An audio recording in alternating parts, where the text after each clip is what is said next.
때는 조선 중기, 강릉의 어느 작은 포구 마을에 연화라는 이름의 가난한 처녀가 살고 있었습니다. 그녀는 거친 파도와 싸우며 병든 어머니를 홀로 모시고 바다에 나가 물고기를 잡아 간신히 생계를 이어가고 있었지요. 아버지가 살아계실 적에는 비록 살림이 넉넉하지는 않았지만 그래도 세 식구가 오순도순 끼니 걱정은 하지 않았습니다. 그러나 든든한 버팀목이었던 아버지가 풍랑에 휩쓸려 세상을 떠난 뒤 연화의 삶은 하루하루가 막막한 고단함의 연속이었습니다. 연화의 나이 이제 갓 17, 하지만 아픈 어머니를 돌봐야 했기에 또래 처녀들처럼 곱게 단장할 겨를도 없이 그녀의 손은 그물과 노에 거칠어져만 갔습니다. 아버지께서 남겨주신 것이라곤 낡고 허름한 초가집 한 채와 손수 깎고 다듬어 만드신 작은 배 한 척이 전부였습니다. 그 배는 작았지만 아버지의 정성이 깃들어 웬만한 큰 배보다 단단하고 빨랐기에 마을에 욕심 많은 어부 만석이가 늘 눈독을 들이고 있었습니다. 연아야, 내가 돈은 넉넉히 쳐줄 테니 그 배, 나한테 팔아라. 계집애가 뱃 일은 무슨 배 일이냐? 절대 못 팔아요. 이 배는 아버지가 남겨주신 유산이자 저희 모녀의 목숨줄입니다. 흥, 고집은. 며칠이나 버티는지 보자꾸나. 만석의 비아냥에도 연화는 굴하지 않았습니다. 오히려 더욱 악착같이 그물을 손질하고 새벽 일찍 노를 저어 바다로 나갔습니다. 하지만 칠흑 같은 바다 한가운데 홀로 떠 있을 때면 차가운 물결과 깊은 고요함 속에서 밀려오는 두려움에 마음이 무겁고 외로워졌습니다. 불행은 또 다른 불행을 부르는 것일까요? 그 해는 유난히 바다가 사나웠고 던지는 그물마다 텅 비어 올라오기 일쑤였습니다. 큰일이구나. 이렇게 빈손으로 돌아가면 어머니 약값은 어찌 마련한단 말인가. 포기하고 싶은 마음이 굴뚝 같았지만 야위어가는 어머니의 얼굴을 떠올리면 다시금 이를 악물고 마음을 다잡곤 했습니다. 그날도 빈배로 집에 돌아오자 문틈으로 어머니의 걱정 어린 목소리가 새어나왔습니다. 어머니, 저 왔어요. 아가, 오늘 바다가 몹시 거칠다던데. 위험하게 또 나갔던 것이냐? 괜찮아요, 어머니. 그렇게 위험하지 않았어요. 너무 걱정 마세요. 내 약값 때문에 너무 애쓰지 말 거라. 어복은 하늘이 내리는 것이니 아무나 가질 수 있는 것이 아니란다. 어복, 즉 타고나는 바다의 복오 그 말을 듣는 순간 연화의 가슴은 시큰해졌습니다. 건너 마을의 만석이는 바로 그 어복을 타고난 사내였으니까요. 그는 바다에 나가기만 하면 그물이 찢어질 듯 물고기가 가득 차 물보다 고기가 더 많다는 소문이 자자했습니다. 며칠 뒤 연화는 다른 방도를 찾아보기로 결심했습니다. 내게 어복이 없다면 다른 길을 찾아야지. 그물로 고기가 안 잡힌다면 전복이나 소라라도 잡아야겠어. 연화는 작은 배를 몰아 인적이 드문 작은 섬으로 향했습니다. 섬에 도착하자 짭조름한 바닷바람은 향긋했고 잔잔한 물결은 햇빛을 받아 은빛으로 부서지며 아름다운 풍경을 자아냈습니다. 하지만 아름다운 풍경과는 달리 돈이 될 만한 전복이나 소라는 쉽사리 눈에 띄지 않았습니다. 이것마저도 복이 있어야 잡을 수 있는 것인가? 한숨을 쉬면서도 연화는 포기하지 않고 바위 틈과 돌 밑을 부지런히 살폈습니다. 바로 그때 큰 바위 너머에서 무언가 파닥거리는 소리가 들려왔습니다. 가슴이 철렁했지만 연화는 두려움을 삼키고 살금살금 소리가 나는 쪽으로 다가갔습니다. 그곳에는 커다란 새 한 마리가 낡은 낚싯줄에 발이 꽁꽁 묶인 채 고통스럽게 버둥거리고 있었습니다. 제대로 먹지 못했는지 깃털은 윤기를 잃고 온몸은 흙과 바닷물에 젖어 몹시 가여워 보였습니다. 아이고, 가여워라. 그렇게 버둥거리면 더 아플 뿐이다. 내가 풀어줄 테니 가만히 있거라. 하지만 새는 사람이 다가오자 더욱 필사적으로 몸부림쳤습니다. 연화는 품속에서 작은 칼을 꺼내 조심스럽게 줄을 끊어주었습니다. 자유를 되찾은 새는 하늘로 힘차게 날아오르더니 연화의 머리 위를 몇 바퀴 빙빙 돌며 날갯짓을 했습니다. 마치 고맙다고 인사하는 듯 했지요. 그래, 다치지 말고 건강하게 잘 살 거라. 그날도 결국 작은 바구니 하나를 채우는데 그쳤지만 연화의 마음은 왠지 모르게 조금은 가벼워진 듯 했습니다. 집으로 돌아오는 길, 저 멀리 바다 위에서 만석의 환호성이 들려왔습니다. 하! 오늘 어복이 제대로 터졌구나. 만석은 연화를 발견하고는 큰 소리로 외쳤습니다. 어이, 연화. 오늘도 허탕인가?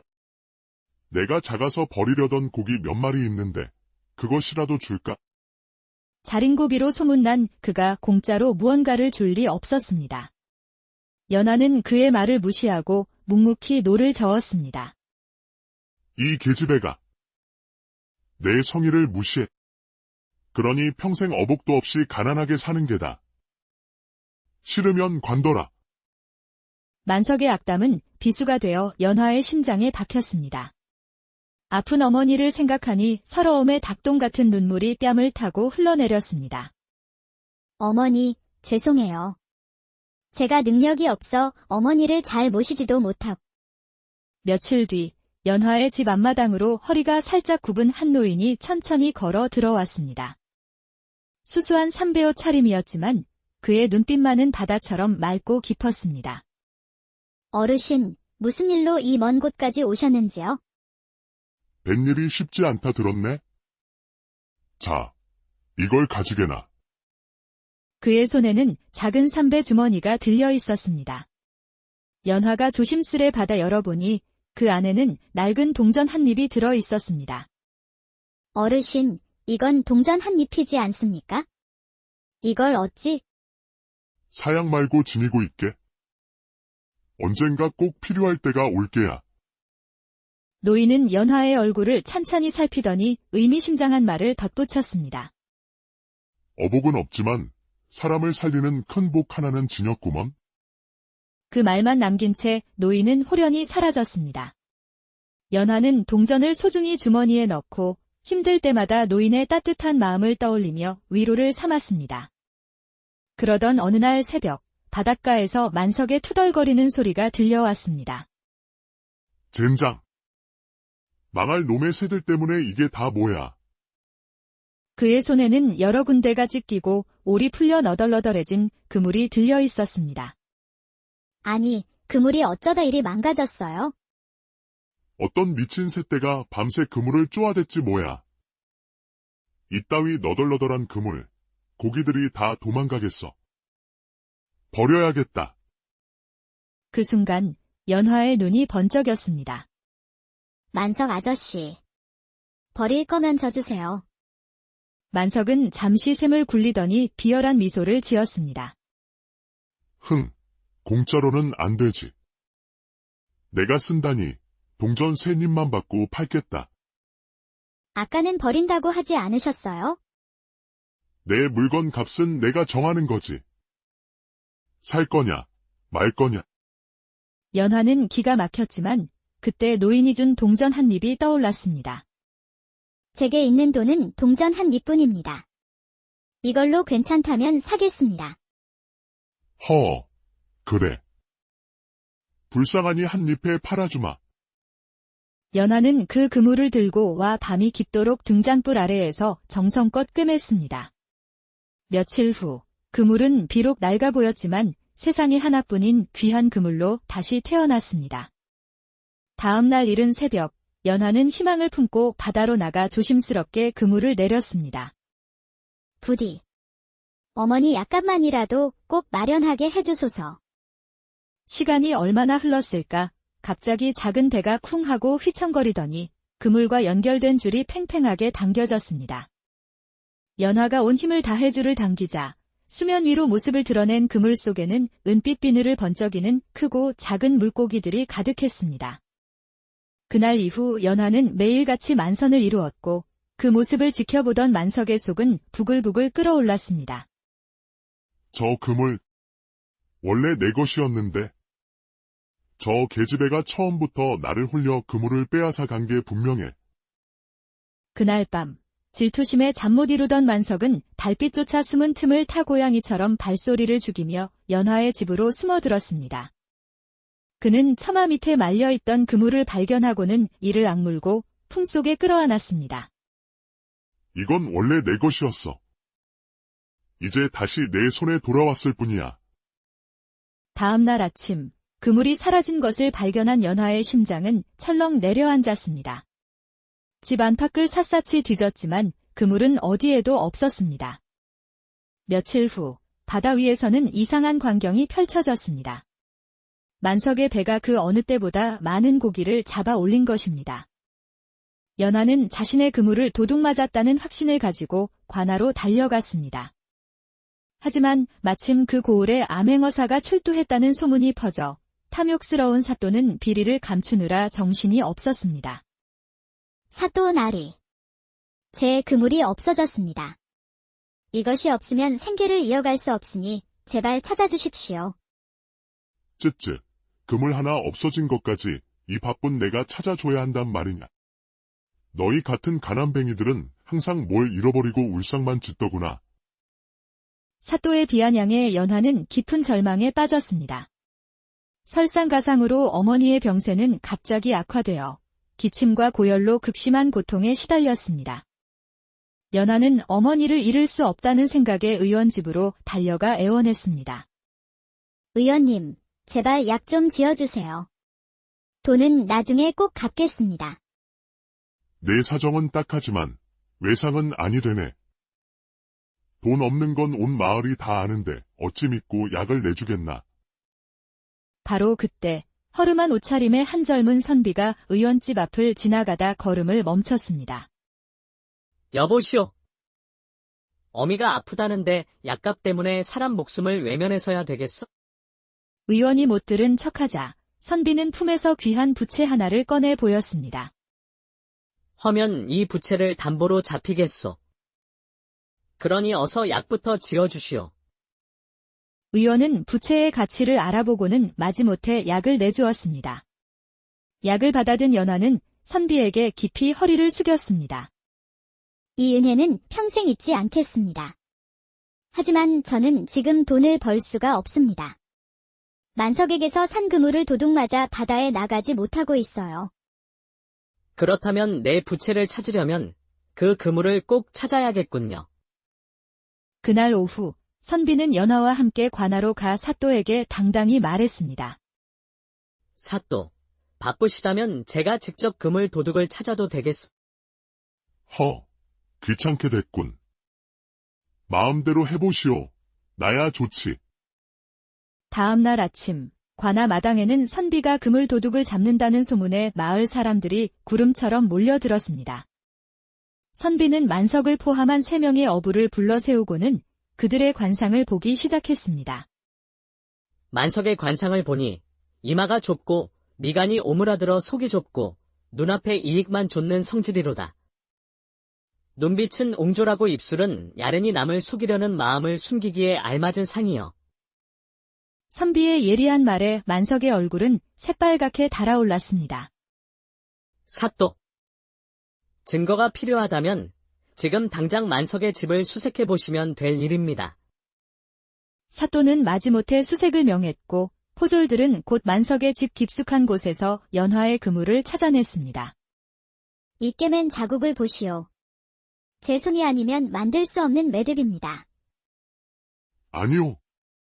저 계집이 나를 홀린 것이오. 동전 한 잎으로 그물을 살 수는 없지 않소. 네 이놈.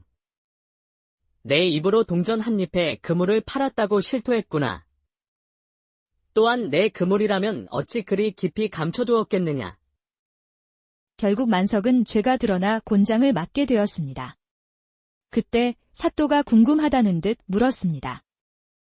아까 도둑이 2명이라 하였는데 나머지 큰 도둑은 어디에 있는 것이오? 아주 좋은 질문이요. 큰 도둑은 바로 사또, 당신이요. 네 이놈. 감히 나를 도둑으로 몰다니.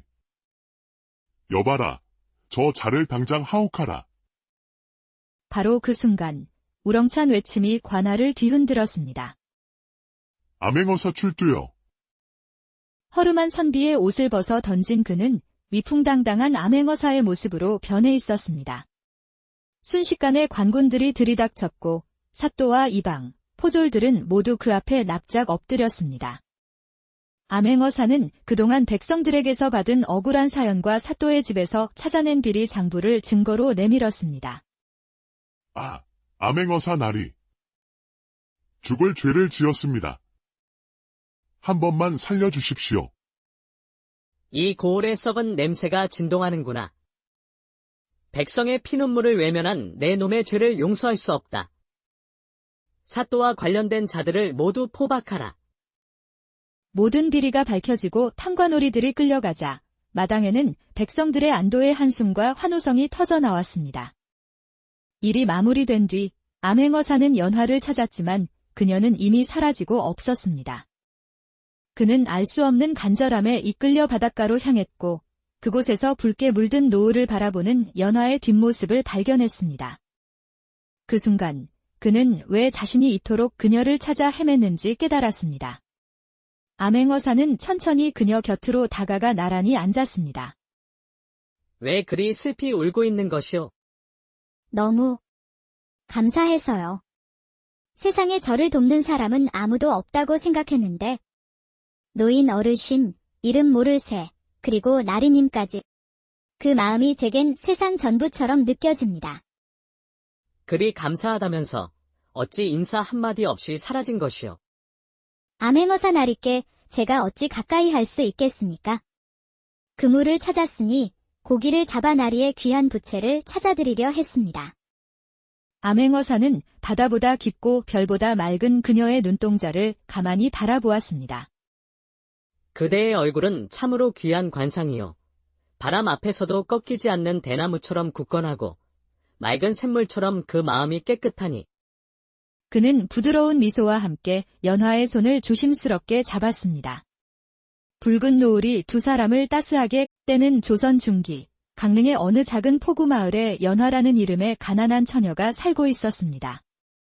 그녀는 거친 파도와 싸우며 병든 어머니를 홀로 모시고 바다에 나가 물고기를 잡아 간신히 생계를 이어가고 있었지요.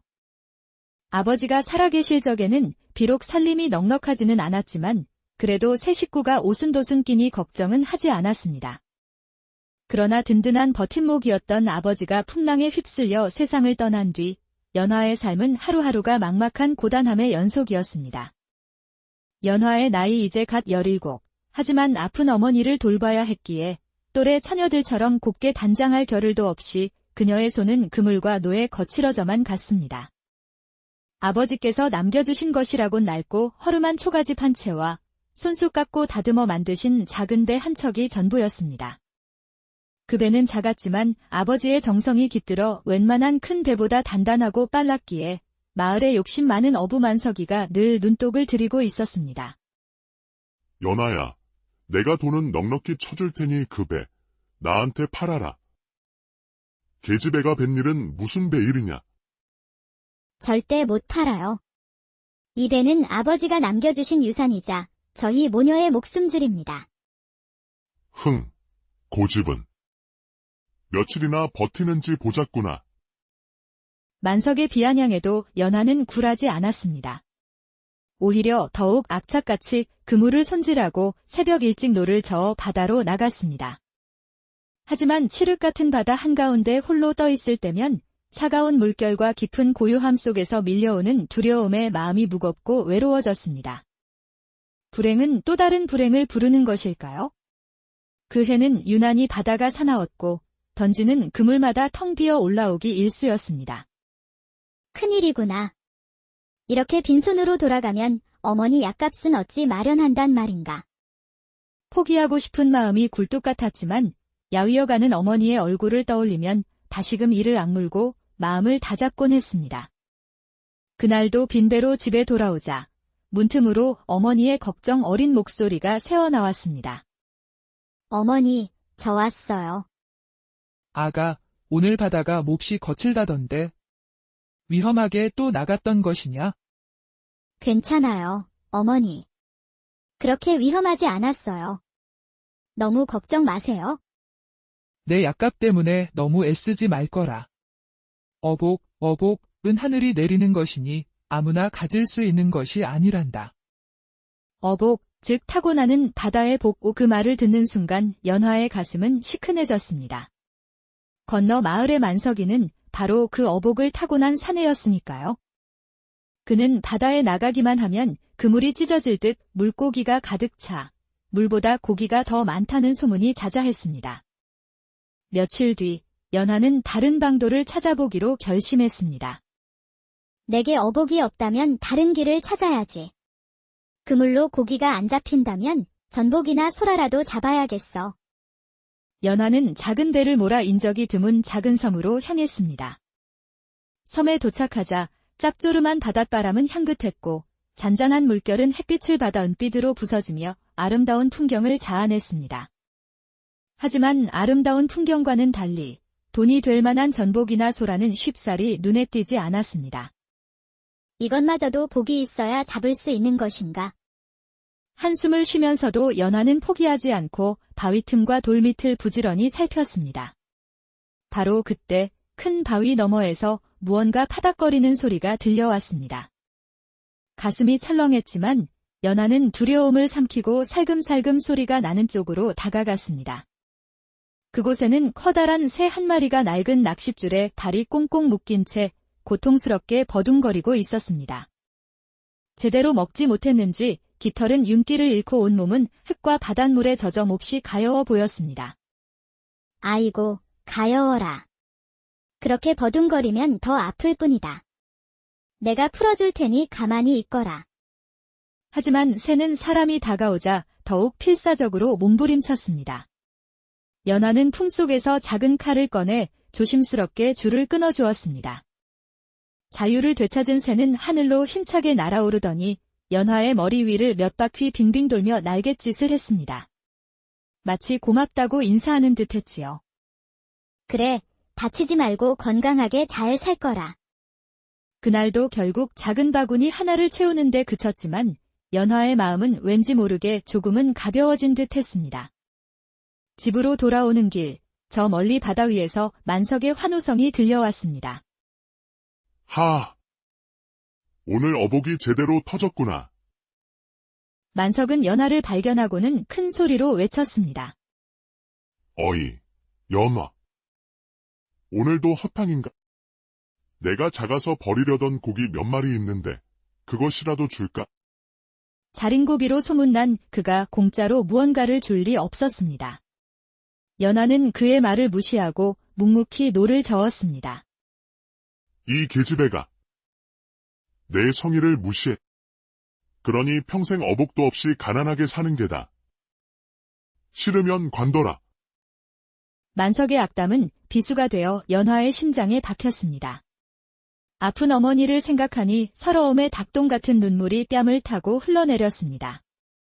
어머니, 죄송해요. 제가 능력이 없어 어머니를 잘 모시지도 못하고. 며칠 뒤 연화의 집 앞마당으로 허리가 살짝 굽은 한 노인이 천천히 걸어 들어왔습니다.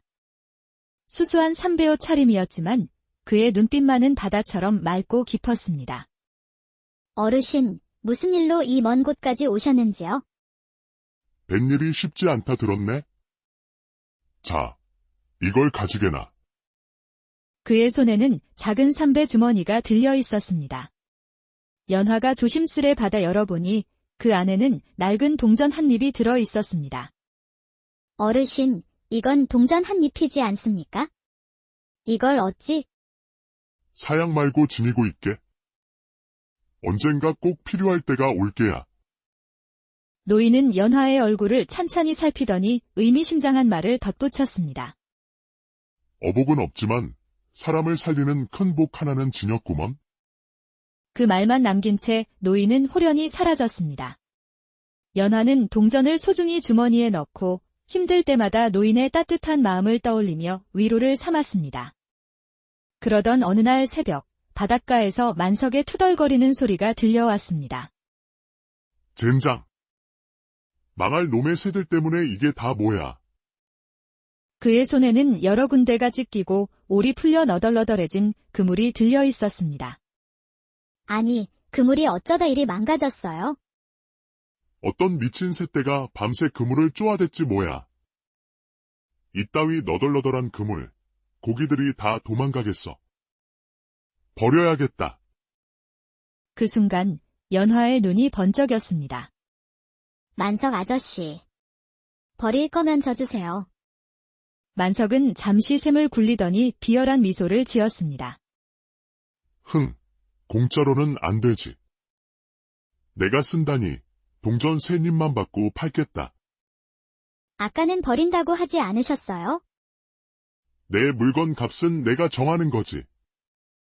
살 거냐, 말 거냐. 연화는 기가 막혔지만 그때 노인이 준 동전 한 입이 떠올랐습니다. 제게 있는 돈은 동전 한 입뿐입니다. 이걸로 괜찮다면 사겠습니다. 그래. 불쌍하니 한 잎에 팔아주마.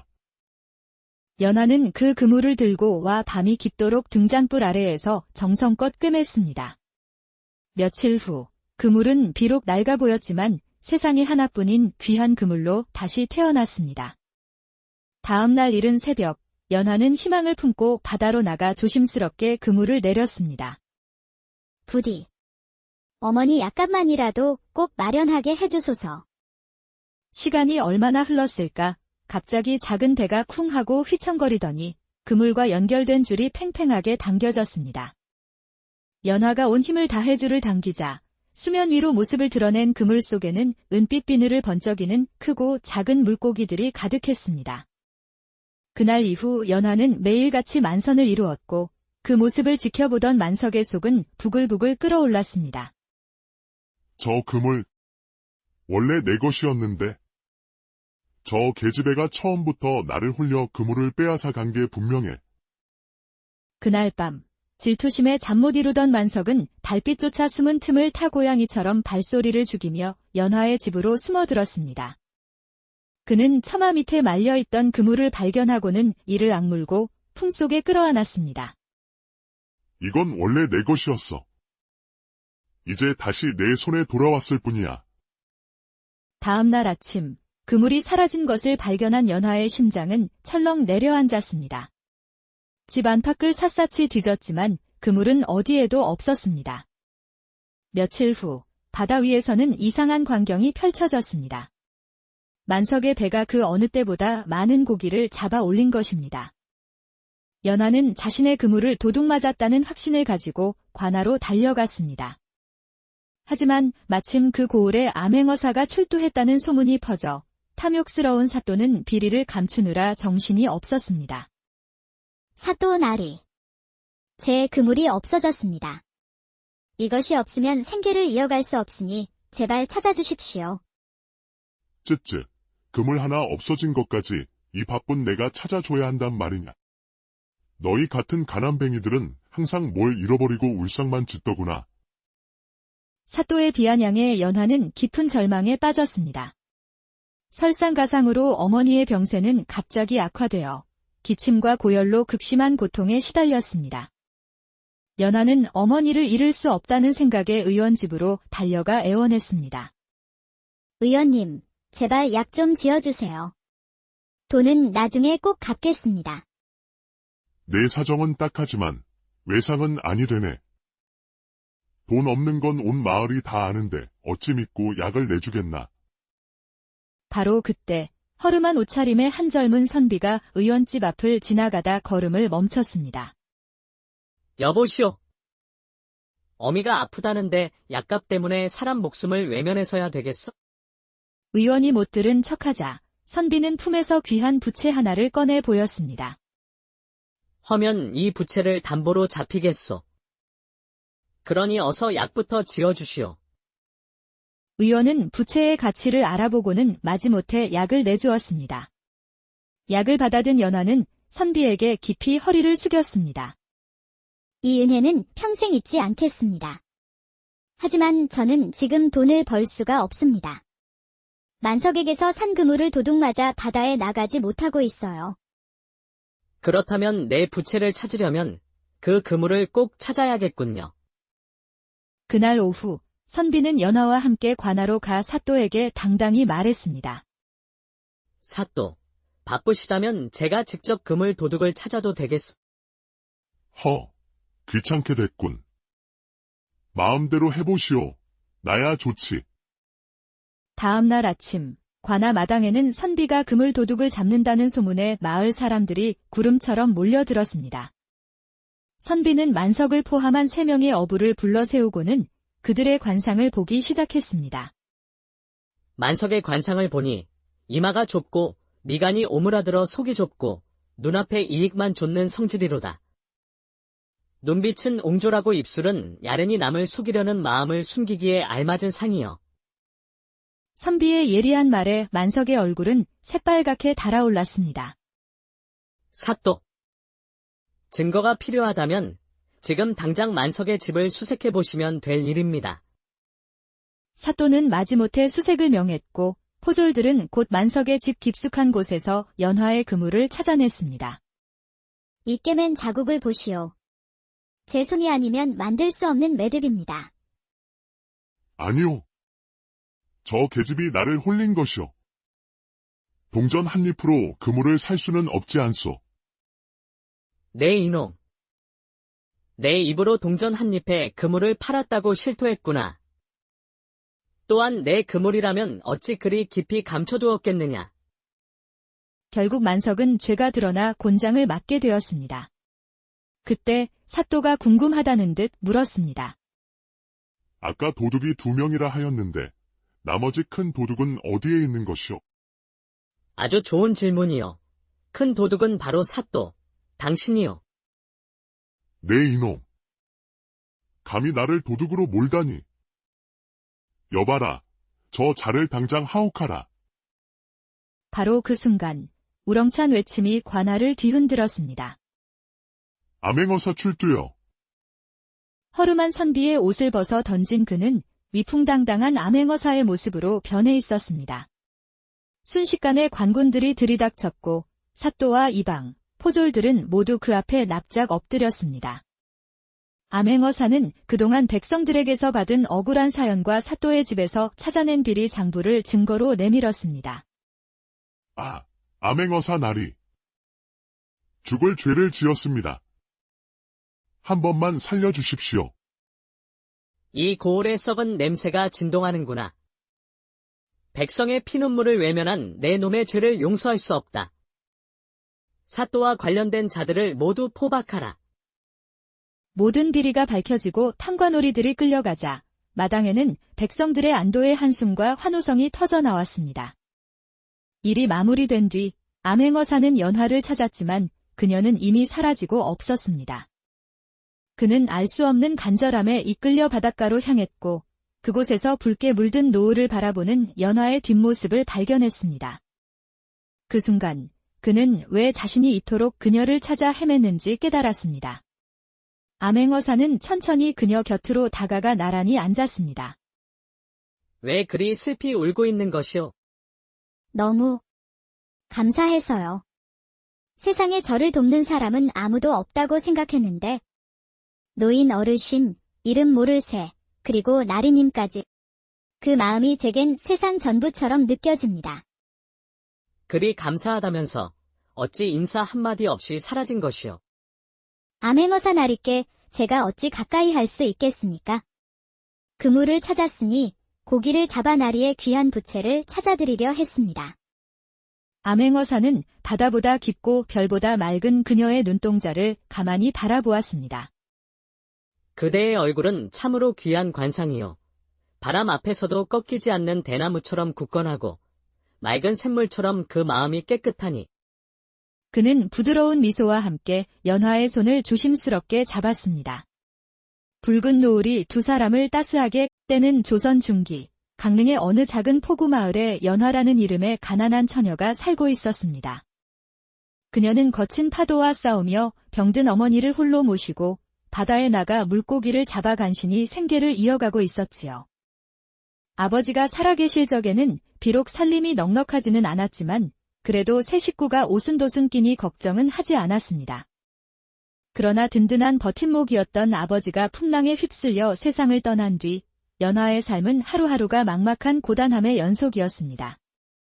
연화의 나이 이제 갓 17, 하지만 아픈 어머니를 돌봐야 했기에 또래 처녀들처럼 곱게 단장할 겨를도 없이 그녀의 손은 그물과 노에 거칠어져만 갔습니다. 아버지께서 남겨주신 것이라곤 낡고 허름한 초가집 한 채와 손수 깎고 다듬어 만드신 작은 배 한 척이 전부였습니다.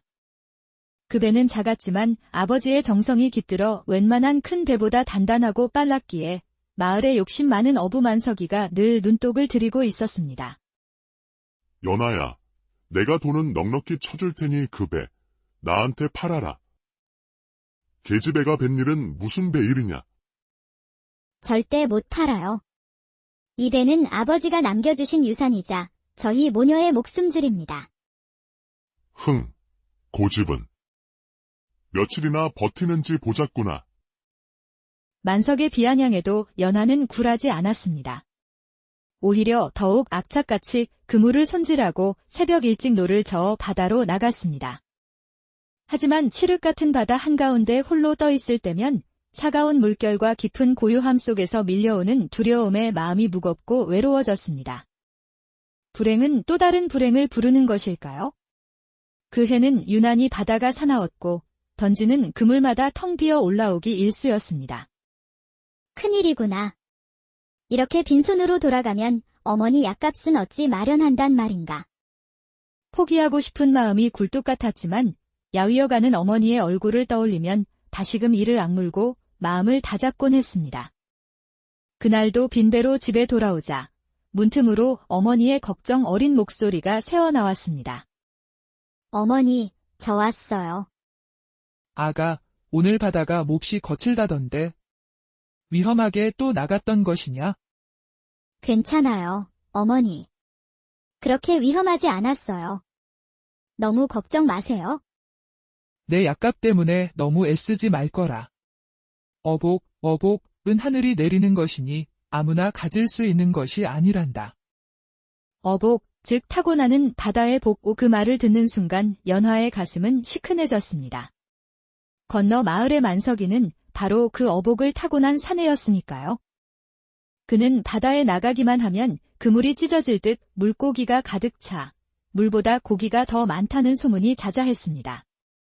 며칠 뒤 연하는 다른 방도를 찾아보기로 결심했습니다. 내게 어복이 없다면 다른 길을 찾아야지. 그물로 고기가 안 잡힌다면 전복이나 소라라도 잡아야겠어. 연하는 작은 배를 몰아 인적이 드문 작은 섬으로 향했습니다. 섬에 도착하자 짭조름한 바닷바람은 향긋했고 잔잔한 물결은 햇빛을 받아 은빛으로 부서지며 아름다운 풍경을 자아냈습니다. 하지만 아름다운 풍경과는 달리 돈이 될 만한 전복이나 소라는 쉽사리 눈에 띄지 않았습니다. 이것마저도 복이 있어야 잡을 수 있는 것인가? 한숨을 쉬면서도 연하는 포기하지 않고 바위 틈과 돌 밑을 부지런히 살폈습니다.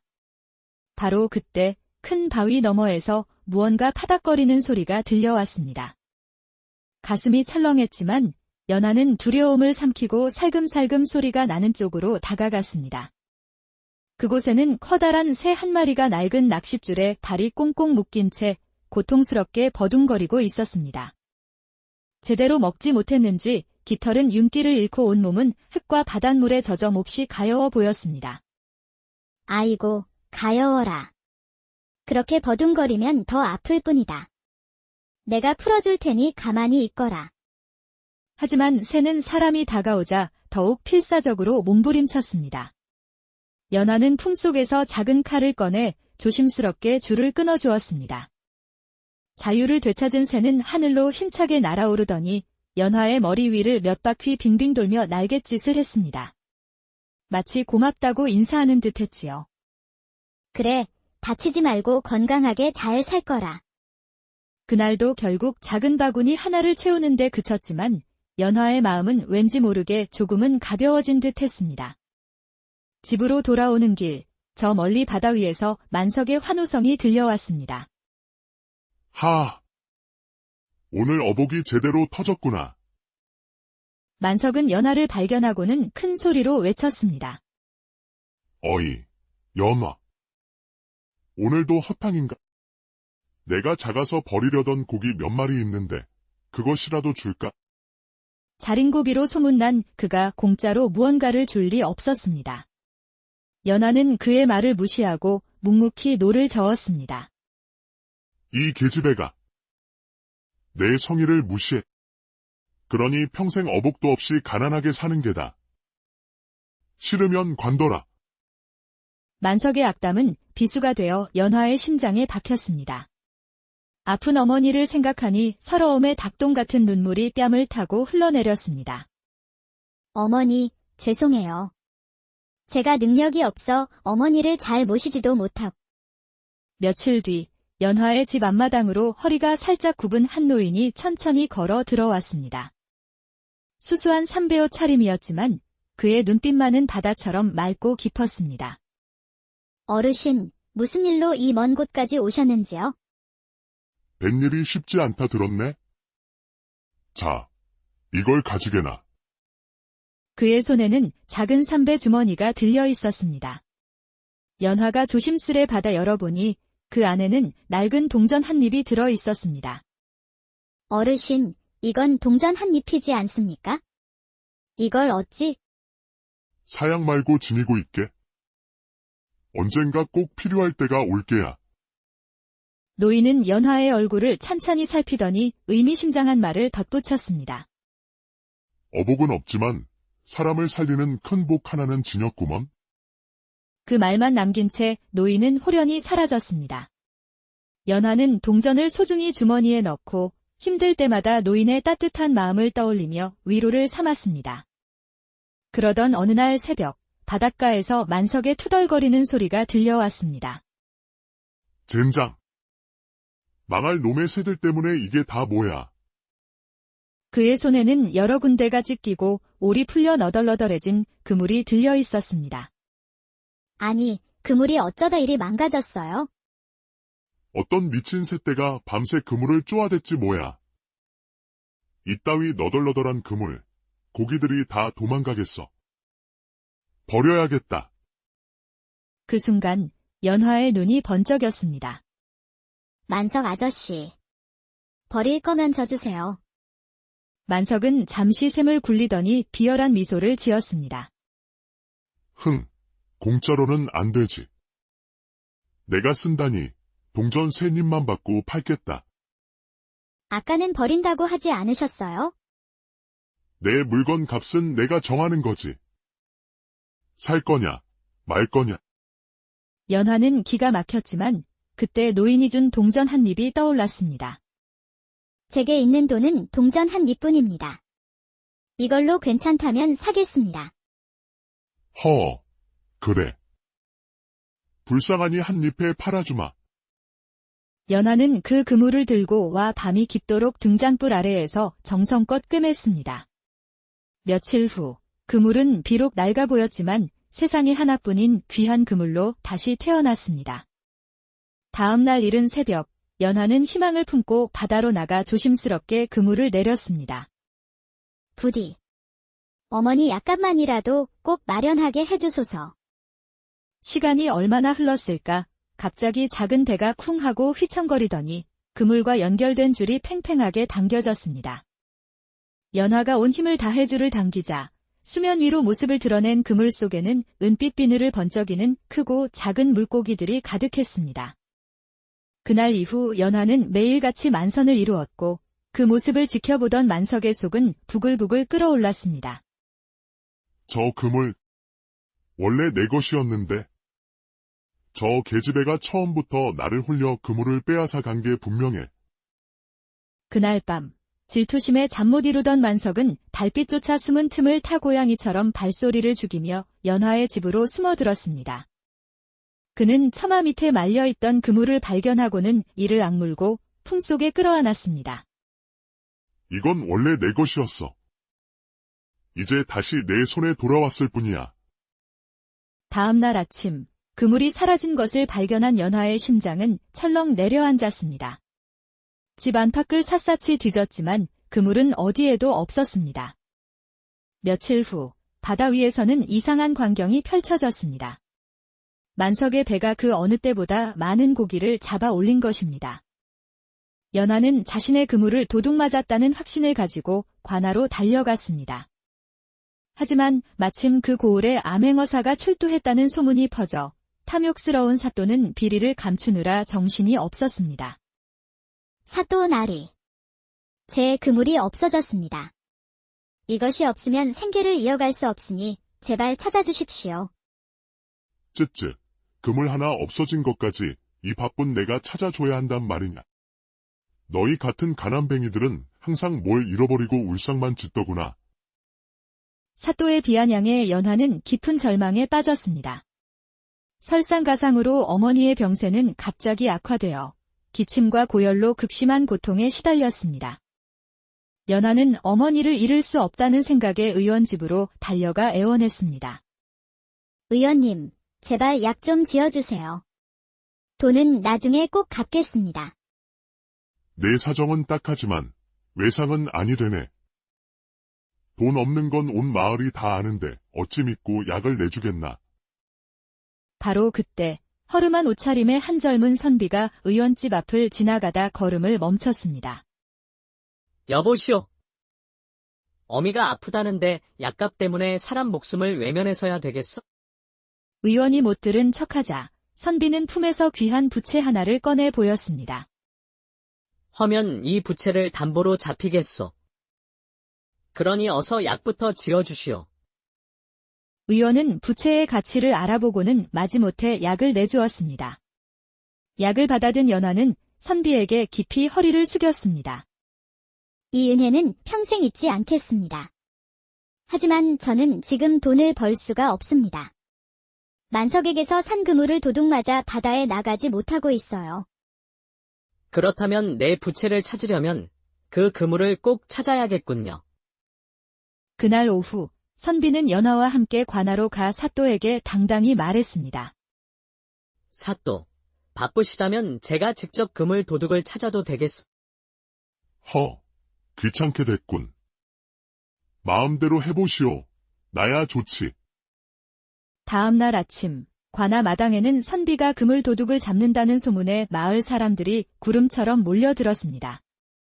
선비는 만석을 포함한 3명의 어부를 불러 세우고는 그들의 관상을 보기 시작했습니다.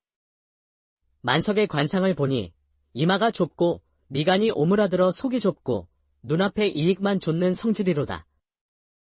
눈빛은 옹졸하고 입술은 야른히 남을 속이려는 마음을 숨기기에 알맞은 상이여. 선비의 예리한 말에 만석의 얼굴은 새빨갛게 달아올랐습니다. 사또. 증거가 필요하다면 지금 당장 만석의 집을 수색해 보시면 될 일입니다. 사또는 마지못해 수색을 명했고 포졸들은 곧 만석의 집 깊숙한 곳에서 연화의 그물을 찾아냈습니다. 이 깨맨 자국을 보시오. 제 손이 아니면 만들 수 없는 매듭입니다. 아니요. 저 계집이 나를 홀린 것이오. 동전 한 잎으로 그물을 살 수는 없지 않소. 네 이놈.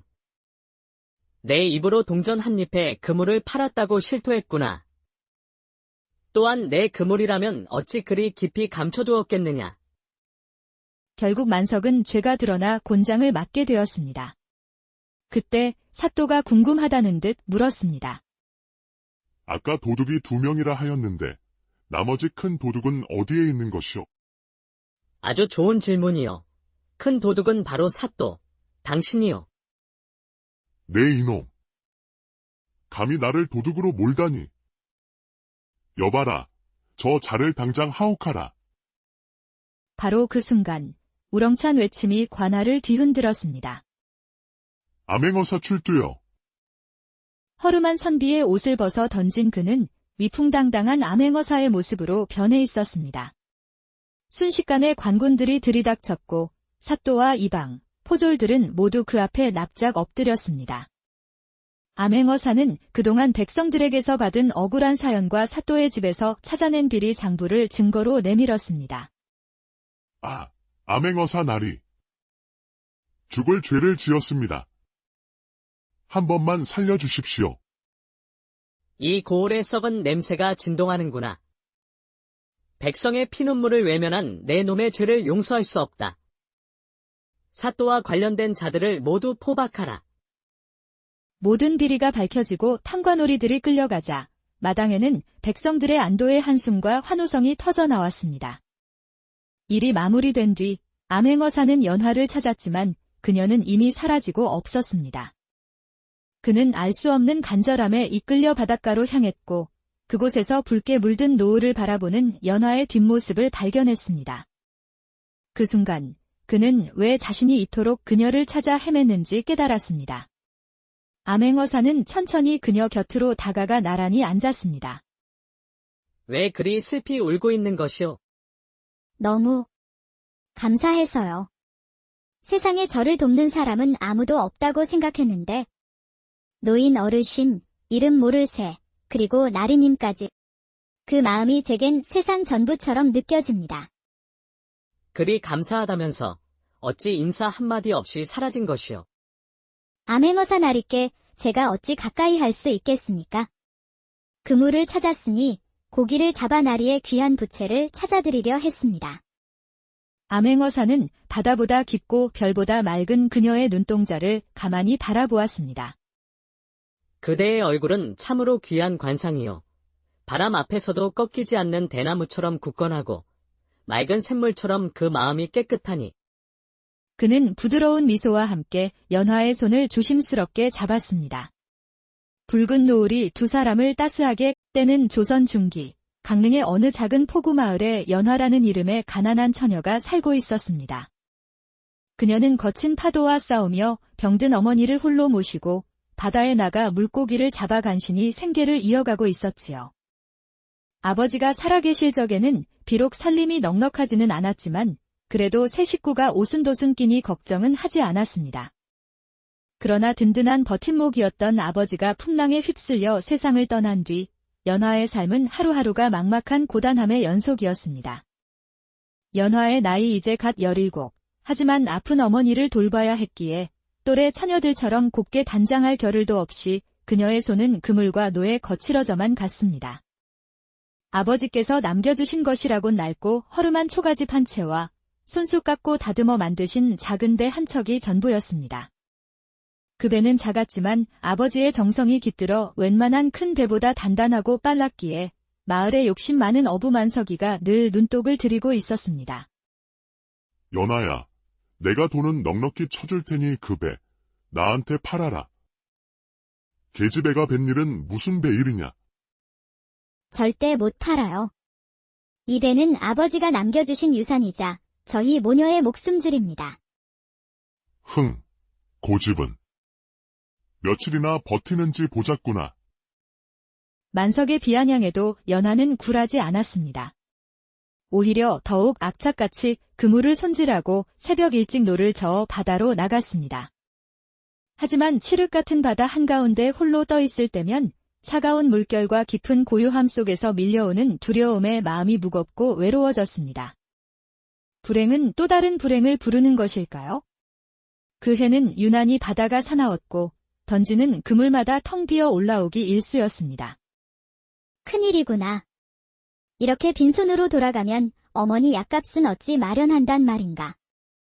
포기하고 싶은 마음이 굴뚝 같았지만 야위어가는 어머니의 얼굴을 떠올리면 다시금 이를 악물고 마음을 다잡곤 했습니다.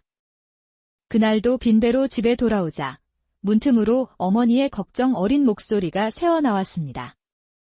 어머니, 저 왔어요. 아가, 오늘 바다가 몹시 거칠다던데. 위험하게 또 나갔던 것이냐? 괜찮아요, 어머니. 그렇게 위험하지 않았어요. 너무 걱정 마세요.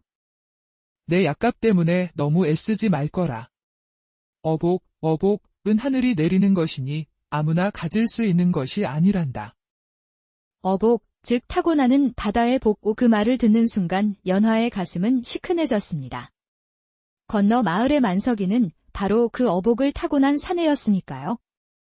그는 바다에 나가기만 하면 그물이 찢어질 듯 물고기가 가득 차 물보다 고기가 더 많다는 소문이 자자했습니다. 며칠 뒤 연화는 다른 방도를 찾아보기로 결심했습니다. 내게 어복이 없다면 다른 길을 찾아야지. 그물로 고기가 안 잡힌다면 전복이나 소라라도 잡아야겠어. 연화는 작은 배를 몰아 인적이 드문 작은 섬으로 향했습니다. 섬에 도착하자 짭조름한 바닷바람은 향긋했고 잔잔한 물결은 햇빛을 받아 은빛으로 부서지며 아름다운 풍경을 자아냈습니다. 하지만 아름다운 풍경과는 달리 돈이 될 만한 전복이나 소라는 쉽사리 눈에 띄지 않았습니다. 이것마저도 복이 있어야 잡을 수 있는 것인가? 한숨을 쉬면서도 연화는 포기하지 않고 바위 틈과 돌 밑을 부지런히 살폈습니다. 바로 그때 큰 바위 너머에서 무언가 파닥거리는 소리가 들려왔습니다.